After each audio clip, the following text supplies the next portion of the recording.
haaraan dhufee abaarsi seexanii nu yaadbii gisaatiin kufe galatoomi malee waan biramaan jennaa nageenni kasaatii lulleen tanaaf naga jennaa ahuuhoo ahee nagayaa ahuuhoo ahee nagayaa ahuuhoo ahee nagayaa ahuuhoo ahee nagayaa Bagunda kabdani gannaressa marra bisan goftan nusifessa tokko taane harka wal qabanne kota waliyana wal jaalanne bagunda kabdani gannaressa marra bisan goftan nusifessa tokko taane harka wal qabanne Babaro fafayya nageenni sanbadaadha daadoo jecha ani nubbulees keessan faarfata Abduub Galgaloorooti baga bo'aaqi san gargaaree ayyaan bara 2017 isaniin gajedha Waaqi bar 2010 jaalle keesses san gargaaree ado rakkoon jirtu ado abdii kutannaan jirtu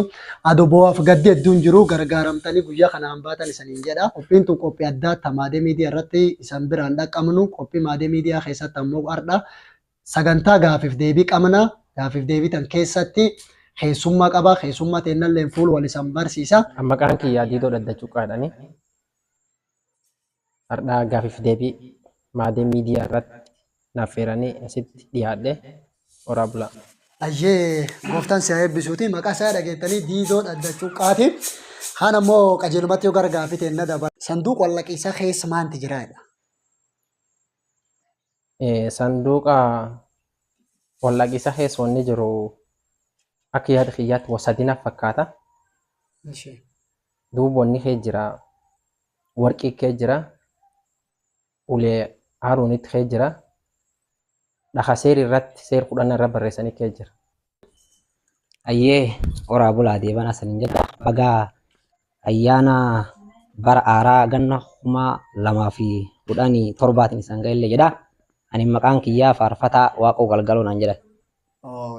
Welcome la jenne baga nagaan dhuftee gara Maadee Miidiyaatti. Baga nagaan dhuftee la siin jenne. Kaan ammoo argaa fiteennatti yoo dabar. Sanduuqa wallaqiisaa maalirraa hojjetameedha? Sanduuqa wallaqiisaa kitaaba afaan Booranaa gubbaatti muka dhaddachaalleen jedha. Kitaaba isaa 25 qajeeltuu 10 irratti akkasidha. Ammoo afaan kaaniin muka birbirsaa irraa hojjetamee jedha. Muka birbirsaa? Muka birbirsaa irraa hojjetamedha. Galatoomi naafeeruu hiyyaa fi obboleessa keessan Rooba Galgaloo naan jedhani maqaa riyyaa Hadibillee George Bush jedhama. Waan akka malee ajaa'iban. Roobaan eessa dhalate? Namni akkan diimatu kun? Roobaan kun nama Ameerikaa dhibiiniti. Itoophiyaa Dubuluq. Laf daalatti tan keessa dhalate. Dubuluquma dhalate akkan diimatte jechuudha. Eshi gara gaafii teennatti ammoo yoo dabarree Yeesoo nama Naazireeti. Maaf jedhan jecha kan takka dhageette? Guddoo. Yeesoo Naazireet wanni jedhaniif akkuma Simiyoon Kereen ifa jedhama isaaf quddusee keessatti. Simiyoon nam Kereen. Akkuma jedhan lafaan himu. Yeesoolleen Beetleemitti dhalate waan Naazireetiif guddateef Yeesoo Naazireet jedhame. Keessummaa Maadee Miidiyaa ta'ee affeerama guyyaa bakka gubbaas eebbisinaadha. Maqaan kee Dungalaawuu Guguutachee Iloo jedhama. Ayyee yoo gara gaafii teennatti dabarree keessummootii teenna dhaga'uu jirtanii maqaan kiyya Wongelaayii Guguutachee jedha. Maariyaamuun dandeettee waaqnu kadhatti? Gaafii tana deebisuun duraatti yoo Maariyaamuun akkuma Luqaas boqonna tokko qajeeltu 48 gubbaa yoo dubbattu isiin dubri yookiin uuheessa ka eebbifamte. Dhalooti ka eebbifamte naan jedhaa jetti.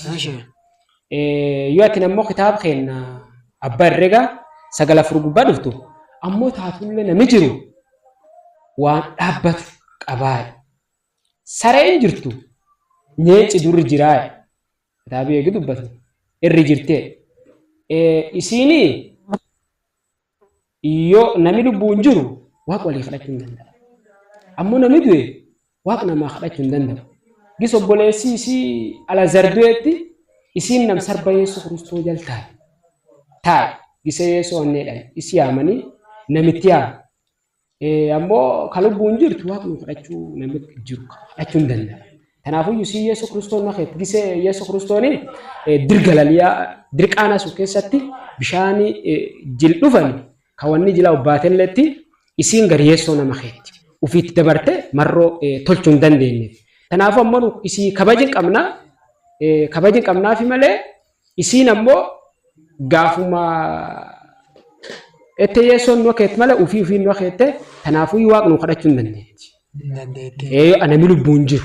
Namni lubbuun jiru Waaqa nu kadhachuu Kadhachuu hin danda'a. Kaammoo yoo. Dandee Waaqa hin kadhatu jechuudha. Galatoo. Raabulaa difana. Eebbifama.